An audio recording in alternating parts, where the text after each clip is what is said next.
How we doing today, man, at church? We awake? Man, worship was great. Worship was spectacular. If you're joining us online, I want to look into the camera and say welcome. We're so glad that you decided to tune in. You could have tuned in a lot of places, but thanks for joining us.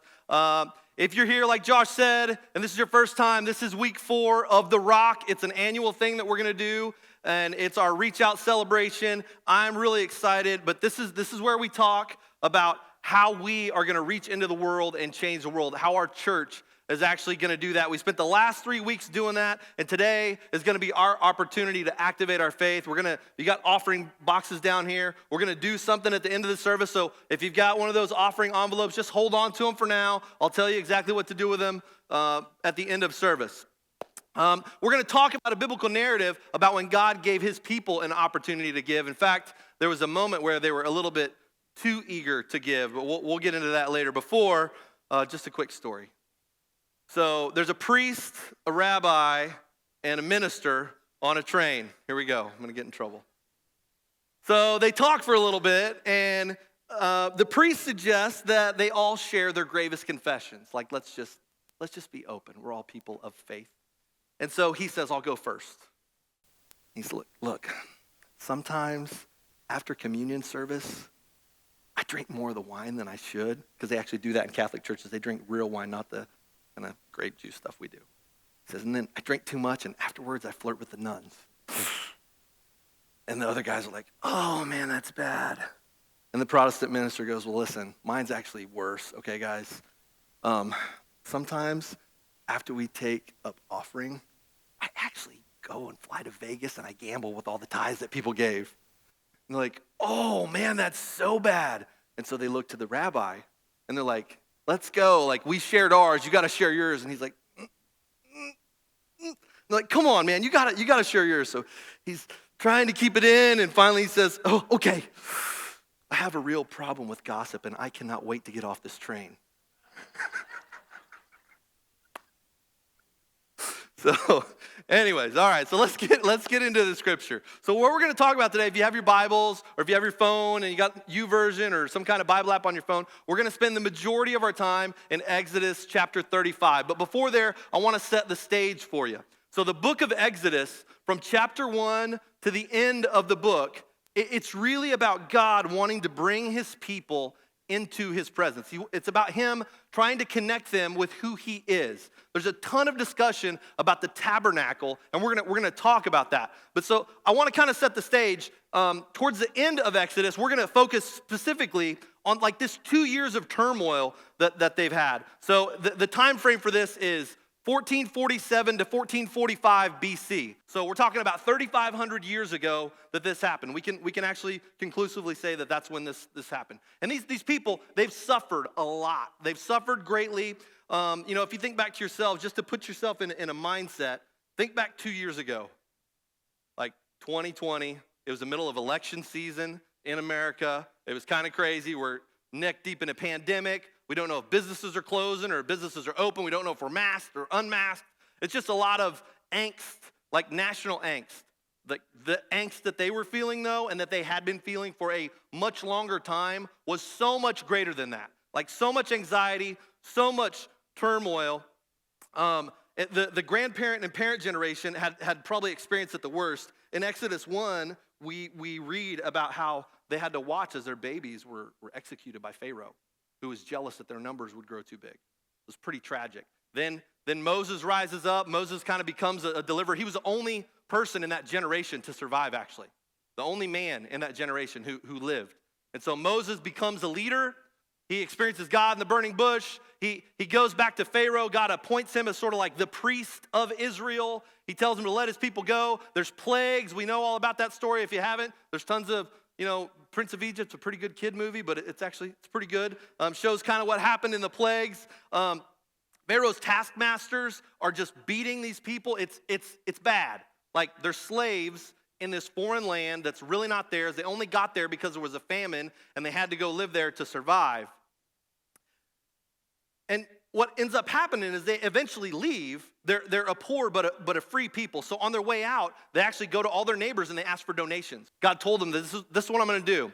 When you guys leave, just go pillage all the Egyptians. Because all these plagues had happened, the Egyptians were glad to see them leave because they did not want any more plagues. And so they go to their neighbors and they're like, hey, Jim, can I have your stuff? And Jim's like, yes, just leave. You and all your people, take my stuff. I don't care. So they pillage the Egyptians and they leave.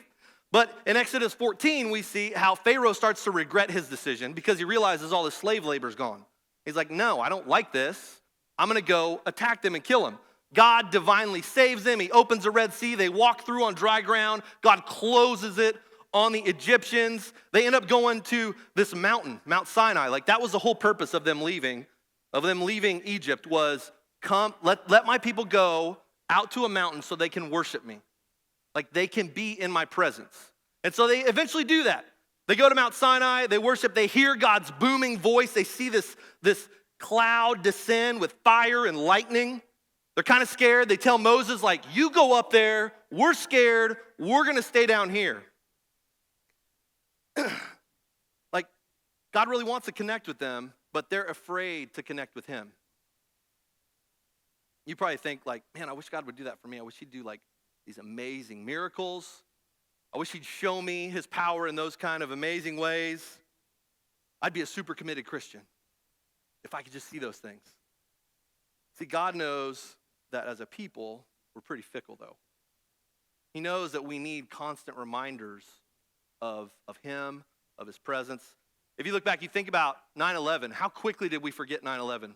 My wife and I were talking, I mean, that for me is just one of the easiest references to say how fickle we are as a people. My wife was telling me about a study about memory and how they took people who were there on 9/11 and they gave them, the day after, they had them record what it was, their memory of the event.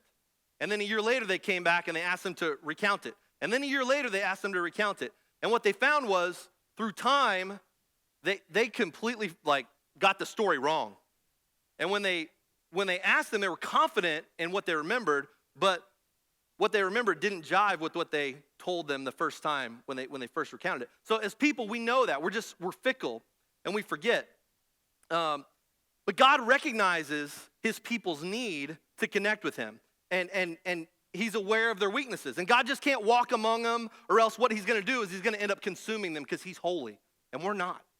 And so God tries to make a way for them to be able to connect with them. And so we're going to pick up, before we get to Exodus 35 and Exodus 25, Moses is up on the mountain, and this is what God says to him. The Lord says to Moses, speak to the people of Israel that they take for me a contribution, an offering.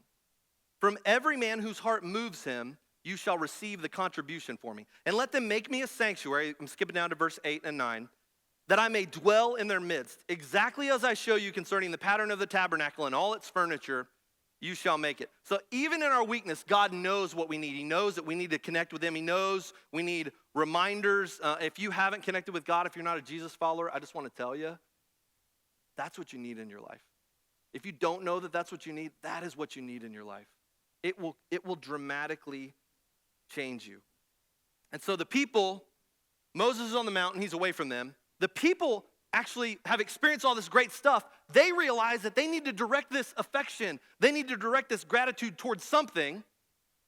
And so while God is trying to provide for their needs and he's telling Moses, this is what we're going to do, this is the plan, they decide to go to Aaron and take matters into their own hands. Exodus 32, verses 1 through 2, it says this. When the people saw that Moses delayed to come down from the mountain, the people gathered themselves together to Aaron and said to them, up, make us gods who will go before us. As for this Moses, the man who brought us up out of the land of Egypt, we don't know what's become of him. So they wanted to have a reminder. They wanted to have an object to direct their affections towards. They actually took up an offering, took their earrings off, the rings off. They gave them to Aaron, and Aaron made for them a golden calf for them to worship. It was a really bad point in Israel's history. What I think is important here, this isn't the point of this message, but it is a good takeaway, is that God always knows what we need. In every circumstance, God knows what we need, and don't let impatience lead you astray. They were impatient. Moses was gone for like 4 weeks, 5 weeks, 6 weeks. He's up on the mountain, and it's still booming. There's still fire. and they don't know what's happened to them. So they don't want a part of that, but they do want a part of a God. They know they need to worship a God, and so they set up an idol. I'll tell you, impatience almost always leads to bad decisions. Have you ever jumped into a relationship too quickly? Impatiently? You ever jumped into a financial decision too quickly? Ever bought a house before the market just crashed? Have you ever took a job and shifted a little bit too quickly? Impatience almost always leads to bad decisions. These people had a passion for worship, but it wasn't focused. It wasn't properly directed. And so they eventually get punished. Moses goes back up to the mountain. Moses hears what's happening. God sees what's happening, sends Moses down. Moses destroys the tablets that God gave him, like God wrote with his finger on the tablets. Carved these oracles of the law out. Moses is so angry, he throws them, breaks them. They take the golden calf and they pound it down into dust. And then Moses goes back up to the mountain again to get the law written again. And he comes back down, and this is what happens. Moses begins to share with them what God had originally told him, what they jumped the gun on in their impatience. Moses relates to them. And this is where we're going to spend the majority of our time today. Exodus chapter 35, starting in verse 4. It says, Moses said to all the congregation of the people of Israel, "This is the thing that the Lord has commanded. Take from among you a contribution to the Lord." So I'm going to pause right there and make this clear. This is a contribution not to the priests. This is not to Moses. This is an offering to the Lord. It's going to God. The offering, like these baskets here, it's not like you're going to put money in the baskets and it's going to go to a person. Like going to the Lord. And that's what Moses is saying. Let's give the Lord an offering. God commanded this. Let's give you an offering. And what he says is, this is really important, whoever is of a generous heart, let him bring the Lord's contribution. So this is a voluntary offering. It's not something that he said you have to do this. He specified, he categorized whoever has a generous heart. If you don't have a generous heart, you're excluded from this. We don't want you to be a part of it. You don't get to partake in this. And it was a voluntary offering. And God had offerings that were not voluntary for his people. So we always hear about the tithe in church. Actually, the Israelites had 3 different tithes that they gave. And it's a different sermon, different day, but I'll give you kind of the quick version of it. The first tithe they had was for the priests. It was the Levitical tithe. It paid for the temple. It paid for the worship. It paid for the priests to do what they did because they didn't have land. They didn't have an inheritance. The second tithe was what I'll call a festival tithe. They were supposed to take 10% of everything that they had gained that year and throw an awesome party. They're supposed to spend a week and have a party and invite all their friends and invite the priests and have a party and celebrate the goodness of God. And then every 3 years, they would give another 10%, and this was their welfare tithe, for lack of a better way to describe it. They would give this, and it was available for the poor in the community. So every 3 years. So 23 1/3% of all the increase that the Israelites made went to their worship. And those were not voluntary. Those were obligatory. So that's where we bring forward into the New Testament. A lot of times we talk about the tithe, and so we give God our tithes, but then we also give him offerings, just free will offerings. And that's what he's talking about here. This is a free will offering. This is not a requirement. God's talking to people who have generous hearts. And this is what they're supposed to do. They're supposed to bring gold, silver, bronze, blue and purple and scarlet yarns and fine twined linen, goat's hair, tanned ram skins and goat skins, acacia wood, oil for the light, spices for the anointing oil and for the fragrant incense, and onyx stones and stones for setting, for the ephod and for the breastpiece. I want you to remember as I go through this, these people had nothing. They didn't have anything. They were former slaves. They had spent years, generations in bondage. They had nothing to give. The only things that they had to give were things that they had preserved through their captivity and the things that they had plundered from the Egyptians. And God is giving them an opportunity. He's not saying, you will give me this stuff. It's mine. I demand it. No, he actually gave them an opportunity to keep it. You keep it. But if you have a generous heart, this is what my plan is. I'm going to build this thing. He spends the next 9 verses, we're not going to read them. He spends the next 9 verses describing everything that he wants to do with the offering that they're going to provide him. And this is what he says. Verse 10, it says, "Let every skilled craftsman among you come and make all that the Lord has commanded. He gives them the plan. So God didn't ask them to just give blindly. He didn't say, look, I want a temple. Give me all your stuff. That's not how God works. That's not what he did. He gave them the details. He told them a plan for his presence to be close to them.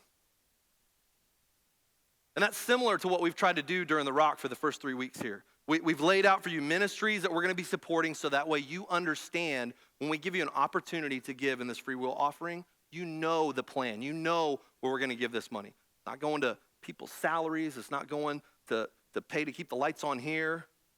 That's not what this is paying for. This is paying for ministries in our community. It's paying for ministries in some of the darkest parts of the world. And I shared a little bit of a story with our team this morning. I'm not going to share it now because we're being recorded. But I'll tell you this, that what we're doing matters. One of the regions where we're ministering, just this year we've lost 16 missionaries. Just this year.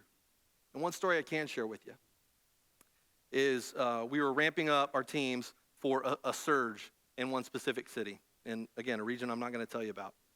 And what that means is we send the Jesus film ahead of our team. And so we get the materials prepared so the team is ready to go when they get on site. And so we tried to find a place where the team could actually house it.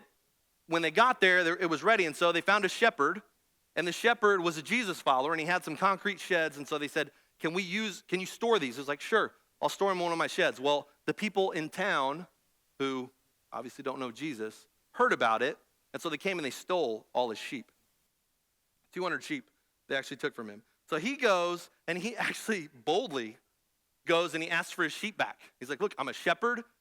This is what I do for a living. I need to make money. They couldn't believe he was afraid. And he's like, look, this is my job. I need my sheep to survive. And so they said, well, what about all the spiritual stuff that you brought? What about all that other stuff? And this is what he said to them. He said, those aren't mine. They belong to Jesus. You'll have to talk to him about that. So eventually they come back. And he knew that they were going to come back. So what he did was he drew 2 big circles on his property. He drew one circle around his stuff, and he drew another circle around Jesus' stuff. And so when the people came, they asked him about the stuff, and he said, here's the deal. The stuff in this circle is mine. The stuff in that circle belongs to Jesus. If you have a problem with it, you're going to have to talk to him.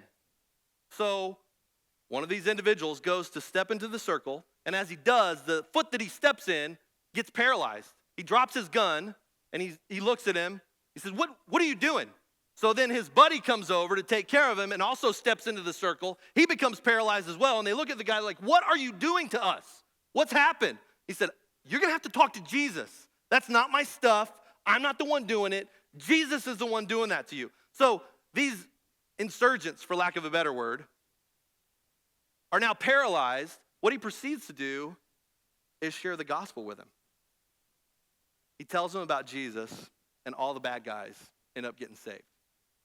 Isn't that a powerful, powerful message? Like, that's a real thing that happened with our teams on the field, and again, in light of losing so many. Like, powerful, powerful stuff is happening. So if you want to know our plan, if you want to know what we're giving towards, that's it. Those are the things we're giving towards. People in the darkest areas of the world hearing the gospel, the light that will change their lives. It's God's glory proclaimed to them. And I believe that the gospel can and will change the world. And we get to decide to be a part of that or not.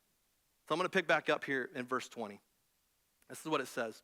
It says, then all the congregation of Israel departed from the presence of Moses. So really bad idea just to tell you this. Like, if you're going to take up an offering, don't tell people about the offering and then let them leave. You keep them captive. That's like pastor training. That's a joke, okay, guys? You can laugh. It's okay. He lets them go. He tells them go away because it's not about an obligatory gift. It's about their heart. That's what he's looking for. And I'm going to read this next section to you, and I've done some work for you so you can see it on the screen. Just look at what's underlined. Look at the emphasis that God is putting on this offering. Here's what he says, verse 21. And they came back. Wow. Everyone whose heart stirred him. and everyone whose spirit moved him, and brought the Lord's contribution to be used for the tent of meeting, for all its service, for the holy garments. It's about their heart. That's what he's looking for. And I'm going to read this next section to you, and I've done some work for you so you can see it on the screen. Just look at what's underlined. Look at the emphasis that God is putting on this offering. Here's what he says, verse 21. And they came back. Wow. Everyone whose heart stirred him, and everyone whose spirit moved him, and brought the Lord's contribution to be used for the tent of meeting, for all its service, for the holy garments. So they came, both men and women, all who were of a willing heart, brought brooches and earrings and signet rings and armlets, all sorts of gold objects. Every man dedicating an offering of gold to the Lord, every single person. And everyone who possessed blue or purple or scarlet yarns or fine linen or goat's hair or tan ram skins or goat skins brought them. Every single one that had those things, they brought them in. Everyone who could make a contribution of silver or bronze brought it as the Lord's contribution. And everyone who possessed acacia wood of any use in the work brought it. And every skillful woman spun with her hands. And they all brought what they had spun in blue and purple and scarlet yarns and fine twisted linen. All the women whose hearts stirred them to use their skill spun the goat's hair. And the leaders brought onyx stones and stones to be set for the ephod and for the breastpiece, and spices and oil for the light, and for the anointing oil, and for the fragrant incense. All the men and women, the people of Israel, whose heart moved them to bring anything for the work that the Lord had commanded by Moses to be done, brought it as a free will offering to the Lord. That is my favorite part about this story. It was a love offering. They brought it out of their love for their God, out of their gratitude for a good Savior who loved them, who had good plans for them. A lot of the story about how this church came into existence, I have not shared because I've been waiting on it. I'm waiting on our 1-year anniversary because I want to tell you the story because it's such a good story. But none of it could have happened without offerings from people. None of it. Like we couldn't be here today just to keep the lights on. Our services to rent this space, it's not cheap. We had lots of people, lots of organizations give to us, but there was one offering that stirred my heart more than the others. There was one offering, man, it was just such a special one. It was the most innocent. It had nothing to do with the missions goal. Didn't have anything to do with impacting the nations. I had just walked away from the defense industry, and in order to plant this church, I had to do that. We didn't know how we were going to make it. Like, we did not know how we were going to make it week to week, month to month. We're literally living on faith.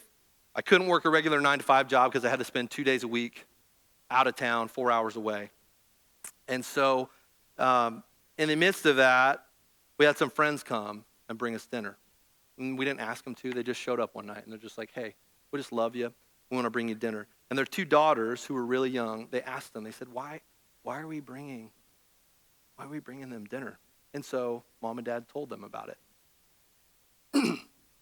When they came, the 2 girls came up to me, and they had little baggies, and the little baggies were full of change, full of pocket change, little notes, and it was the sweetest offering. Like, it was so sweet. And they said, we just heard that, you guys needed some help. And they went and emptied their piggy banks, and they put all their money that they had, every penny that they'd saved, they put them in baggies, and they brought them to me. And I'm going to tell you, I treasure those 2 little offerings. I treasure them. And I've kept them. I'm not going to give them back. Some people would say, like, give those back to them. No, I am not giving them back, man. Those are precious. They're precious to me. And the thing is, it's because it was motivated out of love. And that's the thing. When we give to God, that's how we should give. We should not give based on obligation. We should give from a heart of love. And I'll tell you, it's not explicitly in this text. But I think I'm on pretty good grounds here when I say this. I don't think that God wanted them to bring offerings to build an object that represented him out of obligation. I think what God was doing in this passage was showing them, I'm not like Pharaoh.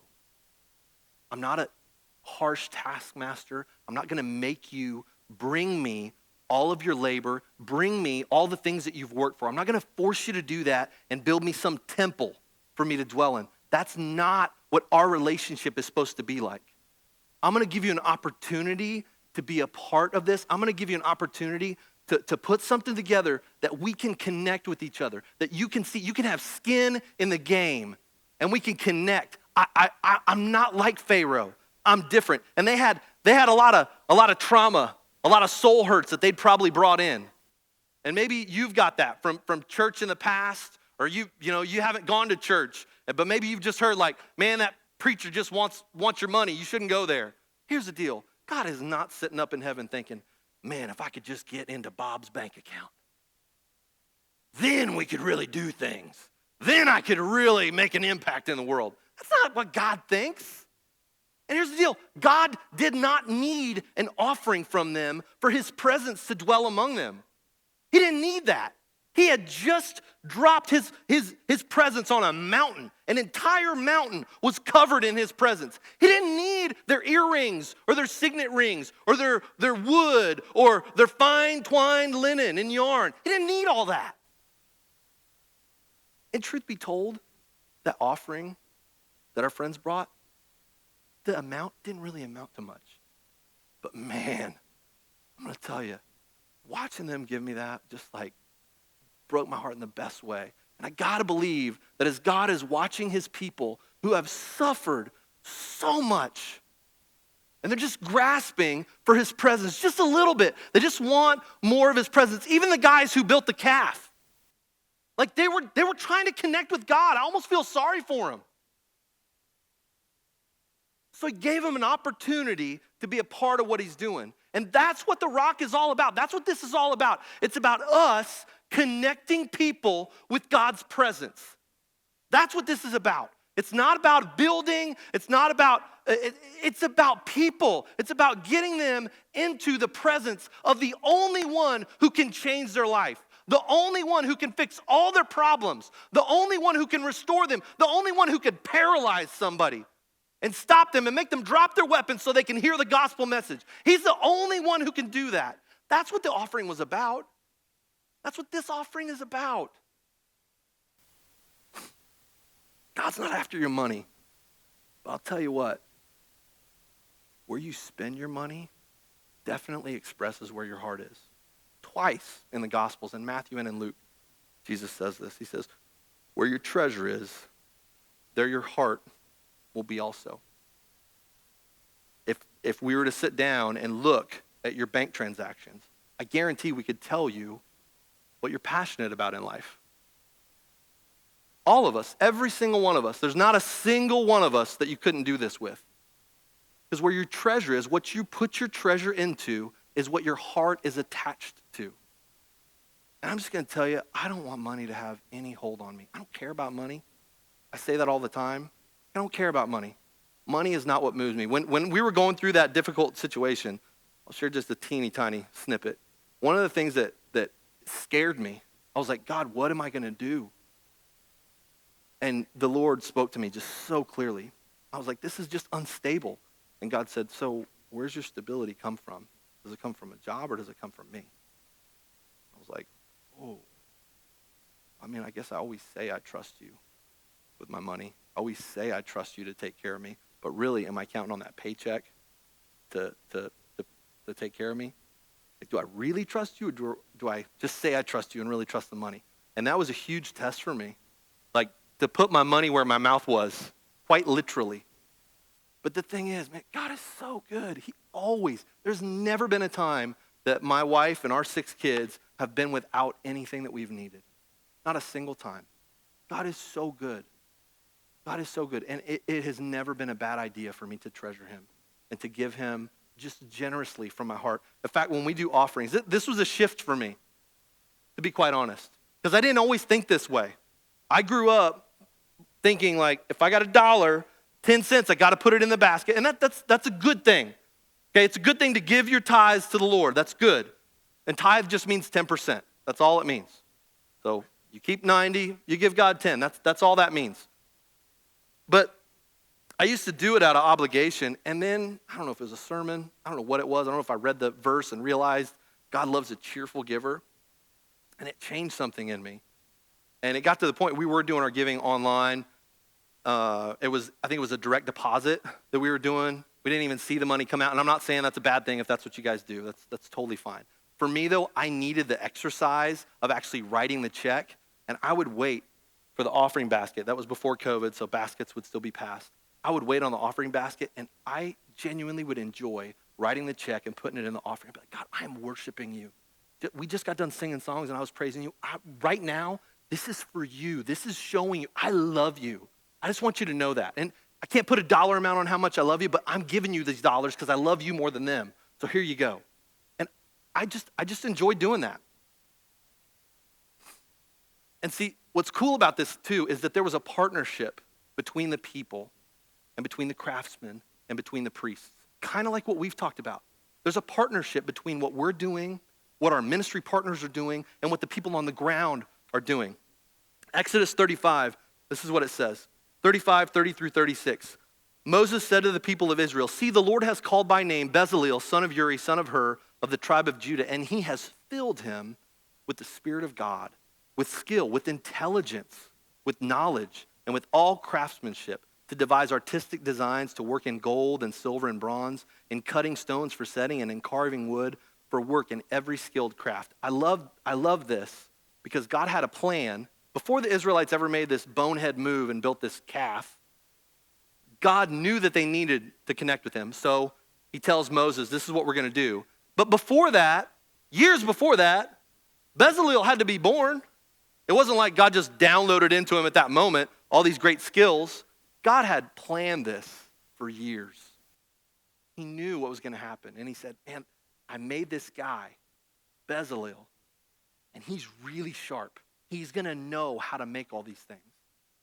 He's going to be your ministry partner. So you're going to get the crowd. The crowd is going to give all this great stuff. In fact, it goes on. I'm not going to read it because we don't have time. It says that it gave him and another guy both these skills and also the ability to teach others. So they were multipliers. They were leaders. So the crowd gives a big offering, and Bezaleel and Aholiab go, and they actually know how to make it, and they know how to train other people to make it. So think about it in our context. We give a big offering, and we're going to give an offering today, and it's going to be awesome. Whatever, if it's a penny, man, it's going to go to advance the kingdom. It's going to be more than a penny. But whatever it is, it's going to go to advance the kingdom, and God's going to give that. We're going to take that money, and we're going to give it to people who are skilled at what they do. They're very skilled. Because I'm going to tell you, I can't go to some of the places that they go. You guys cannot go to some of the places that they go. You can't do it. They can do it, though. And they can train people on the ground who will then be the ministers. That's what's happening here. They're given a love offering so they can build a temple, so they can all experience God's presence more powerfully. We're taking a love offering so we can go empower these missionaries so they can help help people experience God's presence all over the world. This arrangement, it doesn't work if all the pieces aren't there together. The nation has to give, those willing, in order to provide the resources for the people who are skilled to build. I think it's so cool. God takes credit for their skills. He's the one that takes credit.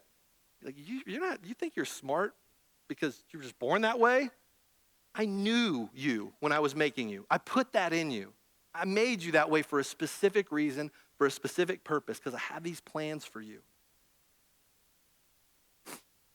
At the end of this section, we read how the people's hearts were moved so much that it actually overwhelmed the craftsmen. They were too eager to give. They were so excited. Nobody wanted to miss out on their ROC offering.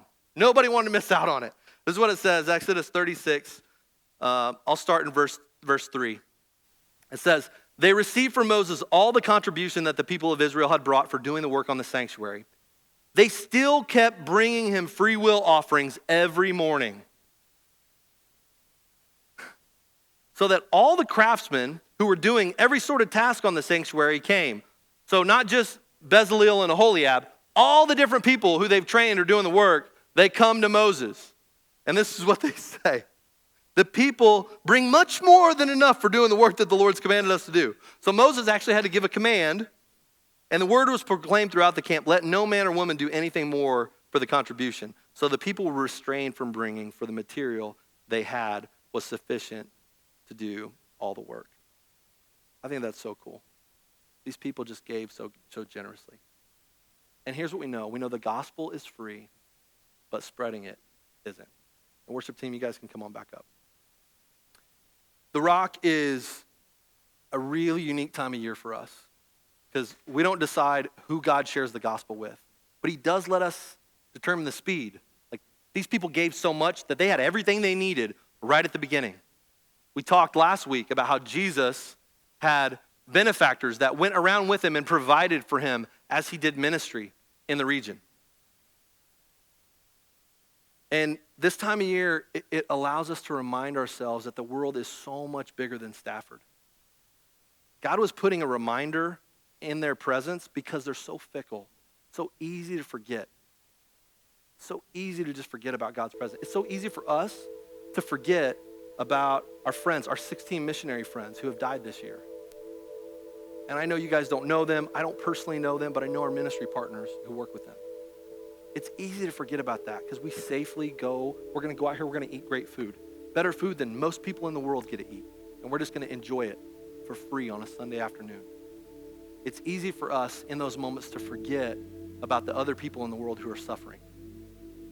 And it was easy for God's people to forget about his presence. So he gave them an opportunity to give towards something that they would see every day in the middle of their temple. And we're giving you an opportunity to give towards something.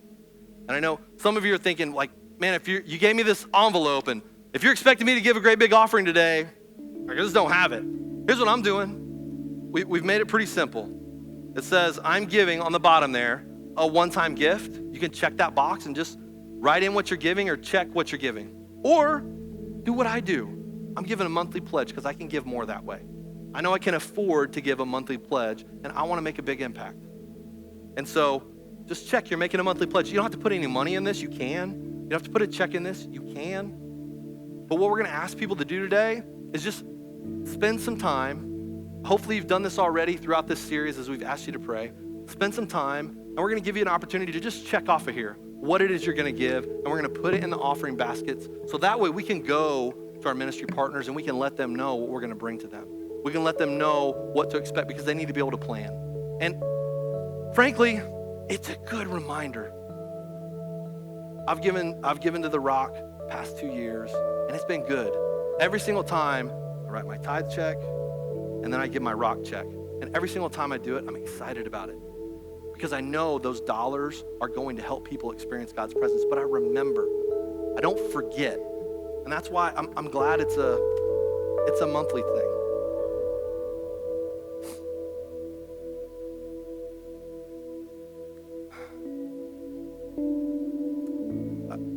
I think that one of the most powerful things about this story is that the Hebrews who were giving didn't realize the impact that they were going to make. What they gave then, actually, that tabernacle existed for hundreds of years. Their generosity in that moment extended and made a ripple effect for generations to come. They did something special then out of the generosity of their heart, and it changed the worship experience of hundreds of thousands of people, millions of people, because they had this Ark of the Covenant, that God's presence came down and he actually dwelt there among them. You're offering in the same way. You guys aren't going to be able to see this, but it's going to have a huge impact. One of our pastors was telling me that he met with some of his people to tell them about the ROC. He had a specific person come in, and he said, hey, I just want to tell you what's going on this year for the ROC, what we're giving towards. It was at a different manna church. And so this gentleman, he was older. He'd been in the church for years. He was successful in life. He was a former military person, had done some really dangerous things. But he had an impact in life in other ways. And as the pastor was talking to him, he said, why did you ask to meet with me of all the people to tell me what you're doing? And the pastor said, I just wanted you to know because you're one of the people who you always give, and you give so generously. In fact, you're one of the top givers in our entire church, and I just wanted you to know before anybody else. I just want to honor you. And the man started crying. He got choked up, he couldn't breathe. And he was, again, this guy who had lived this amazing life, done all these amazing things, and he said, I just want my life to matter. I just wanted what I do to make a difference. And what moved him, of all the things that he had done, what moved him was he had heard about all the things that Manna Church had done over the years with the ROC offerings, and he realized, my giving, I didn't even realize it was making a difference, but it did. It's changing people's lives. It's changing the world. We believe that. That's what, on the front of these offering baskets, what's it say? It says we have a vision to change the world. If your heart is moved to be a part of this, if you want to help us change the world, if you want to get in on this, I would love for you to be a part of it. So just now, the worship team's going to worship. We're going to spend just a few minutes. We got food that's coming. It'll be here in just a couple minutes. It may already be here. I'm going to give you guys a chance. I'm going to take my offering envelope. I already know what I'm going to give. I'm going to write down my offering. I'm going to put it in here. And I would just invite you to join me. This is an act of worship. Use it as a moment of praise to God.